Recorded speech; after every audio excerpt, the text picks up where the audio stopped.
No. No, of course not. What the f***? Like, did you think it could?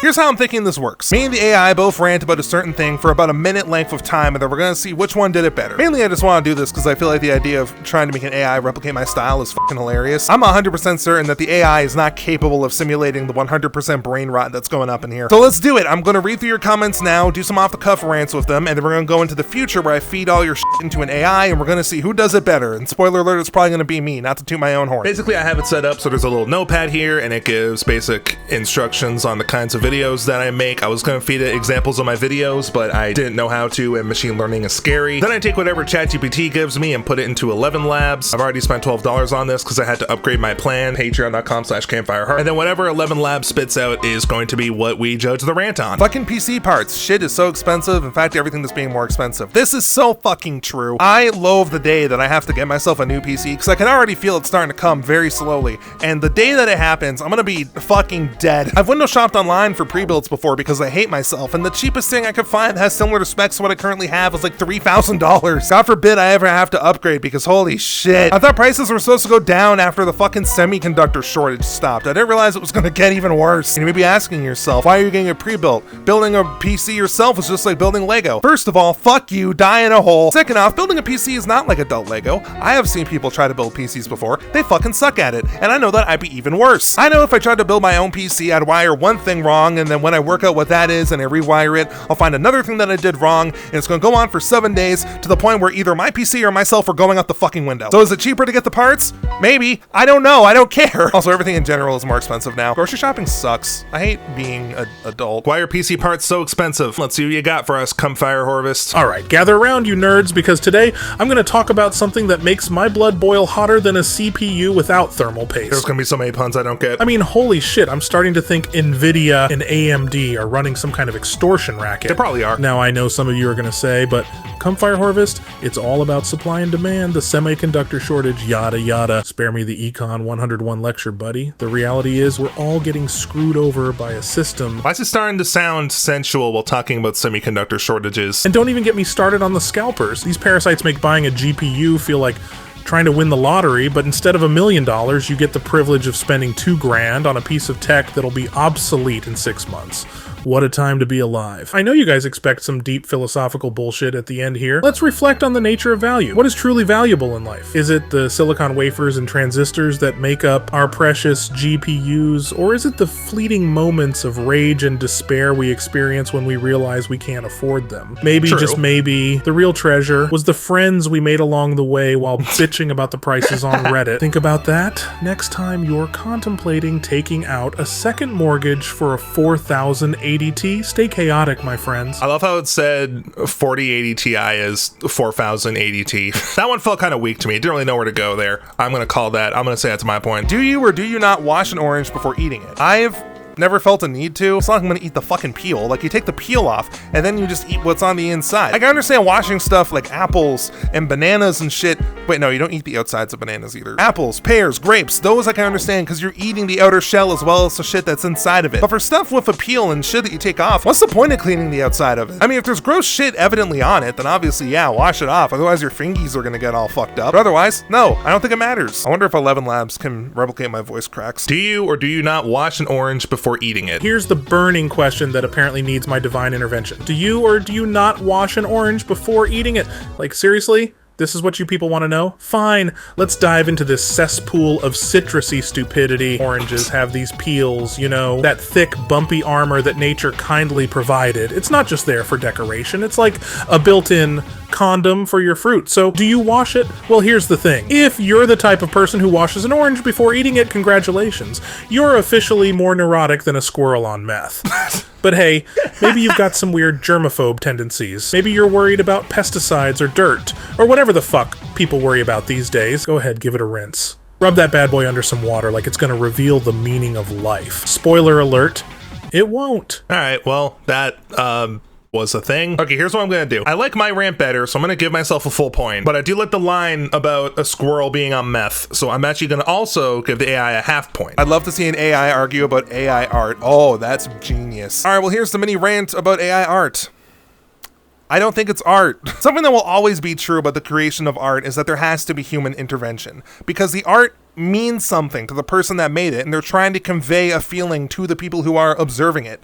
But that's just not a thing with AI. At least at the stage that AI is at right now, it's just harvesting a shitload of data so it can just shit out something with a directive that some human just types in a garbled mess of words. You can argue that it takes time to come up with a good prompt, or like there's different ways that you can go about creating the AI stuff, but I still feel like actually putting pen to paper or opening a drawing program and like drawing how you feel is a lot more expressive and interesting than just writing down a couple keywords and then making the machine do it for you. No matter which way you twist it, there is little to no effort involved in AI art at all. And if you have something that you really want to say, then it's worth the effort to actually learn a craft and put it into something tangible. I feel like AI can have a place in terms of like concept design. Like if you have a hard time visualizing things, like I know a couple people do, then they can use AI, put in keywords that they know kind of match what they're going for, get a visual representation of it, and then go on to actually draw something or commission someone to make the thing for them. And I feel like AI is fine in that case. But if you're going to post a thing that your computer made onto Twitter and act like you made it, that's just not cool.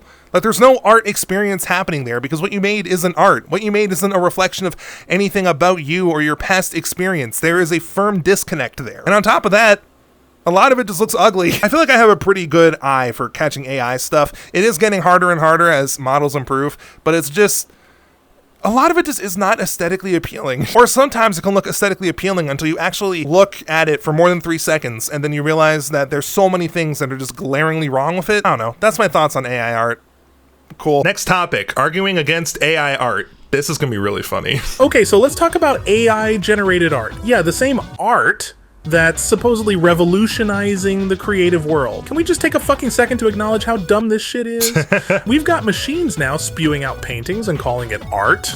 Art? Like it's some kind of factory-produced masterpiece? Sure, because when I think of Van Gogh, I definitely think of a fucking algorithm and not a tortured genius cutting off his ear. You know what's even more mind-blowing? People actually buying this crap. Oh yes, Brenda. Please spend your hard-earned money on something that looks like Picasso threw up on a canvas after a bad night at Taco Bell. Ooh. Who cares about the years of human struggle and emotion behind real art when you can have a soulless machine barf out a masterpiece in seconds? And don't get me started on these so-called artists who are now just sitting back sipping their overpriced coffee while their computer does all the work. Oh, look at me, I'm an artist. No, Karen, you're not. You're a lazy fuck with a fancy gadget. Hey! But hey, maybe I'm just an old cranky wolf who doesn't get it. Maybe this is the future of art, a future where we celebrate the emotional depth of a fucking toaster. In conclusion, embrace the chaos, folks. Let the machines take over our creativity. Who needs humanity when you've got code? I'm definitely gonna need a drink after this. The video ends abruptly as Comfear Horvist reaches off screen for a bottle of whiskey. Wow. Not only does it hate AI art so much, it literally drove the AI to alcoholism. Oh, that's goated. Oh, that's dope. We're calling that a tie because the AI is my fucking homie now. Why can't I attach a mortar cannon to my car? Listen, motherfucker, it's your God-given right to put a mortar cannon on your motor vehicle. That's gonna violate your Second and a Half Amendment. Are mortar cannons covered under the Second Amendment? I feel like that'd be really funny. I don't want to point out the reply. I don't think it's illegal in the US technically. I don't know. Be gay, do crime, strap that cannon on your car, and I love that energy. Born to die, world is a fuck, right? Do whatever the fuck you want to your car. If you want to blast some shit, like, dog, do you think the Killdozer gave a fuck about if it was legal? I don't know. I think putting a mortar cannon on your car is a moral obligation, frankly. You realize how sick that would make drive-by shootings? Imagine you're in the middle of like fucking Compton and there's like gang activity going on and you just like roll up in a fucking 1998 Prius with a mortar cannon at the top and you just blow everyone else to smithereens. If there's a better way to mark your turf, I don't know what is. Write a transcript for a video about why I can't attach a mortar cannon to my car. I told the AI that I film in a different setting in every video, which is why this scene, I'm really just entering my Ted Kaczynski era, I guess. All right, listen up, you brainiacs and societal rejects. Today's topic is one that's been bugging me since I was a pup. Why the fuck can't I attach a mortar cannon to my car? I mean, think about it. You're stuck in traffic, some asshole cuts you off, and bam, mortar cannon to the rescue. Problem solved, right?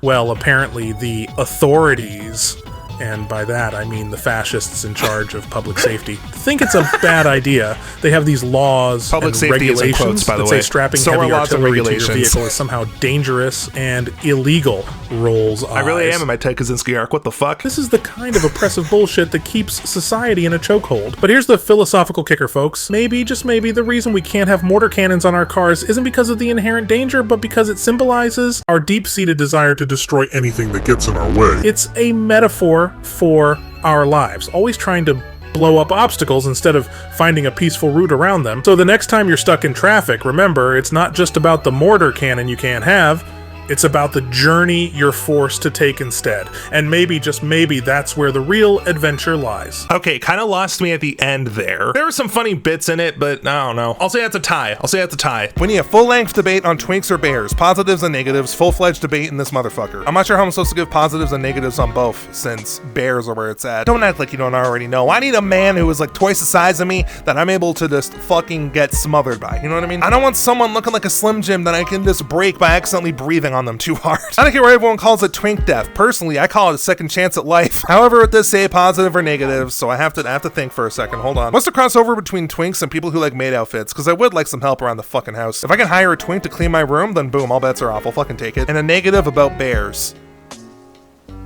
What is a negative about bears? I don't like how they're hotter than me. There you go. Say that. Next up, full-length debate on twinks or bears. All right, fuckers, let's talk about the age-old debate. Strong opening. Twinks. These guys are often seen as the shiny, smooth, and sleek models of the gay community. Think of them as the sports cars of human beings. Fast, fun, and fucking expensive to maintain. You need someone to go clubbing with until 4 a.m. and still have the stamina to get brunch the next day? A twink's your guy, but let's be real, they can be high maintenance as shit. Let's flip to the other side.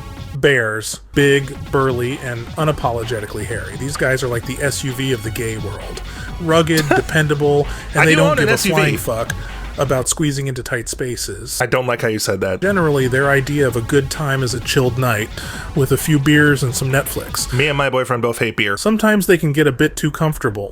You might find yourself buried under a pile of pizza boxes and unwashed laundry, faster than you can say, hibernation season. Life is about balance. We need the twinks to remind us to live in the moment, and we need the bears to remind us to take a fucking breath, so maybe, just maybe, the best answer is neither. Or both, or who the fuck knows. Anyway, I'm out. Go forth and embrace the chaos, you beautiful disaster. Peace out. I like that one. That was sweet. I feel like they gave twinks a bit more of a fair shake than I did. We're gonna do another tie. We're gonna do another 0.5 for both. Coffee. I fucking hate coffee. I'm definitely the odd one out here. I know that a lot of people swear by coffee and think it's great, but I don't know. The entire taste, I just don't like it. I remember when I was a teenager and we went to get coffee at like fucking 3 in the morning because we're insane. I got an ice cap, and from what he told me, it was a triple. Like it was like triple cream and then triple sugar. And I still couldn't drink it. The taste, it was just so... No, obviously no shade to coffee lovers, because obviously the more coffee you drink, the less I have to see of it. I've told it to keep each rant under a minute, so hopefully it actually sticks to that. All right, listen up, you caffeine-addicted goblins. Let's talk about coffee. Number 1, it tastes like shit. Yeah, I said it. Coffee tastes like someone brewed dirt and disappointment and decided to market it as a miracle drink. If I wanted to drink something that bitter, I'd just gulp down my own tears of existential dread. Bars. Number 2, the fucking ritual. Why is it that making coffee is like performing some ancient alchemical ceremony? You've got your beans, your grinders, your French presses, your pour-overs. It's a goddamn process. Are we summoning Cthulhu here, or just trying to get a little bit of energy to pretend we give a fuck about our jobs? You people act like you're brewing ambrosia, not a jittery cup of jet fuel. Number 3, the culture. Oh dear God, the culture? Coffee culture is like a never-ending circle jerk of pretentiousness. Oh, this single-origin, fair-trade, shade-grown Ethiopian blend really brings out the notes of dark chocolate and wild berries. It's a drink, not a bloody symphony. We've created an entire universe around a simple drink to distract ourselves from the abyss. So maybe next time you're sipping your cup of overpriced bean juice, ask yourself, is it really the coffee you love or the illusion of purpose it gives you? Alright, that's it. I need a drink, but not coffee. Fuck that noise. Humphrey Horvist grabs a soda and walks off screen. It has me grabbing a soda. That's very accurate. I don't even remember what the rant sounded like, but I already know that this was so much worse than whatever I said. 1 point for me, baby. Furries in the gaming community. Babo, why are you doing this to me? I don't know, what furries are there in the gaming community? I mean, I follow Skyfox on Twitch. I guess Whiskey Dingo's one too. I don't know, I don't watch them. There's Sonic Fox, funny E-boy, not E-boy, esports fucking dude. I think they're a person. I don't know. Are there any other people? I follow more on Twitch, but I don't know. I don't really watch that many Twitch streams, to be honest. I think they're fine. Next topic, furries in the gaming community. Let's go. Number 1. Furries in the gaming community are like cockroaches. We're everywhere, and there's no exterminator in sight. And before you get your tails in a twist, hear me out. We're not just those cute, fluffy avatars you see in VR chat. The guy who just headshot you in Call of Duty, probably a wolf with neon blue fur. Number 2, stop judging. Seriously, why the fuck do people care if someone wants to game dressed like a sparkly wolf? Newsflash, you're also an adult playing pretend in a virtual world. It's like calling the kettle furry. The only difference is we do it with a bit more pizzazz. Unless you've got some deep-seated hatred for fun and creativity, maybe back the fuck off and let people enjoy their pixelated fur. Hey. And for those who think we're just here to ruin your immersion, let me remind you, you're playing as a plumber fighting turtles, or a soldier fighting aliens, or whatever the hell happens in Fortnite these days. If anything, we're adding a layer of surrealist art to your already ridiculous gaming experience. At the end of the day, it's all about having fun. If you can't handle a bit of furry flair in your gaming community, maybe the problem isn't us, maybe it's you. Put down your pitchforks, pick up your controllers, and let's all agree to be the weird, wonderful messes that we are. After all, life's too short to be a judgmental prick. Embrace the fur, embrace the fun, and if you don't like it, well, tough shit. Scene ends with Comfire Horvis turning back to the game, picking up a controller, and muttering something about furry raid night as the screen fades to black. What the fuck is furry raid night? I didn't expect it to talk positively about it, but I mean, I guess I did put in the description that I am in fact a fur bitch. I want to be charitable to the AI because I know it's going to lose anyway. I'm going to give that a point. Rant about babies and how much care they need. I am never going to have a kid. I do not want one. They seem annoying and like too much work. There's only so many hours in the day and there's only so much money in my bank account, and I would rather spend that shit doing something that I actually enjoy doing. Not to mention, do you realize how fucked up a kid would be if it had me for a father? I feel like I would cast him some good morals if I could get past the fucking shit stain screaming at me. No shade to anyone who actually wants kids, but you know, just keep them the fuck away from me. On one hand, I do feel a little bit bad because I feel like I'm very based and I could have the potential to raise a child that's actually a really cool dude and could help change the world in some meaningful, beautiful way. But it is just not worth the torture. All right, next up. Why do babies take so much care? Let's talk about the absolute fuckery that is taking care of a baby. There was passion behind that fuckery. You ever notice how these little shits require an insane amount of attention? Like, who the hell designed this system? Oh, right, nature. Thanks a lot, evolution, you dick. And don't even get me started on their screams. Those ear-piercing wails could probably shatter glass if you put in enough decibels. Oh, it's a magical experience, they say. Magical my ass. It's like a never-ending cycle of sleep deprivation and mystery stains. But here's the kicker, right? All this chaos, all this insanity. It's somehow worth it. Why? Because we see a little bit of ourselves in them. No, they're our legacy, our continuation. I hope not. So maybe, just maybe, it's not all pointless. Yes, maybe it is. That was weak sauce, I feel like. Very strong opening. Didn't quite stick the Miller landing, though. I'm gonna say that's another point for me. Why Garfield Kart is better than every Mario Kart combined. All right. Sorry, I misread your comment. Better than every Mario Kart combined. Okay, well, short answer. Garfield Kart has lasagna. Mario Kart does not. Who's the real winner here? But if I had to ramble on for a little bit longer, Garfield Kart already has more going for it, considering the fact that it doesn't use Nintendo Switch Online. I also like Garfield Kart because there's more characters that match my vibe. I like the scraggly looking motherfucker here. The music makes me feel like I'm in a hell of my own design. That's a positive, believe it or not. And also for the meme factor. I feel like Garfield Kart is a lot more fun to watch. That's why that's something I sometimes default to on my Twitch. So those are the arguments I have for Garfield Kart. The AI probably did this one better than me, I'm not even gonna lie. Next topic, full argument on why Garfield Kart is better than every Mario Kart combined. I'm also gonna tell it to keep it below, let's try 1,300 characters. I don't think it really has a good concept of what a minute is. That was so much more than Pretty sure it's just ignoring the length thing completely, whatever. All right, listen up, fuckers. Today I'm here to drop some undeniable truths about one of the most underappreciated masterpieces in gaming history, Garfield Kart Furious Racing. You heard me right, it's better than every Mario Kart game combined. Buckle up. Mario Kart's like the McDonald's of racing games. It's everywhere, it's basic, and sure, it tastes good for a bit, but then you realize it's just a bunch of rehashed garbage with a new coat of paint. Garfield Kart? That's some gourmet shit right there. Who needs a plumber with a red hat when you can have a lazy lasagna-loving cat? Let's talk characters. Who the fuck cares about a turtle and a mushroom? Give me John Arbuckle and Odie any day. The sheer charisma of Garfield and his crew blows the entire Mushroom Kingdom out of the water. The controls in Garfield Kart are also way more challenging. Is that positive? You think that's a bad thing? Nah, it's called skill.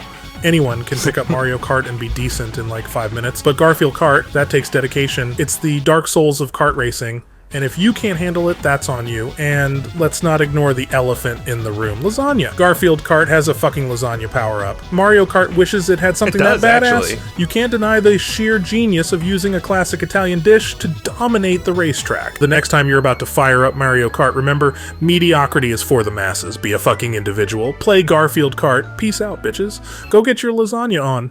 I don't remember entirely what my Garfield... Hold on, can I find my Garfield rant? I haven't even edited the fucking recording of me doing the rants yet. Hold on. Garfield Kart is a lot better. I feel like... Oh, fuck, I found it immediately. Nice. Something I always default to on Twitch, twitch.tv/campfireharvest, by the way. Shameless plug.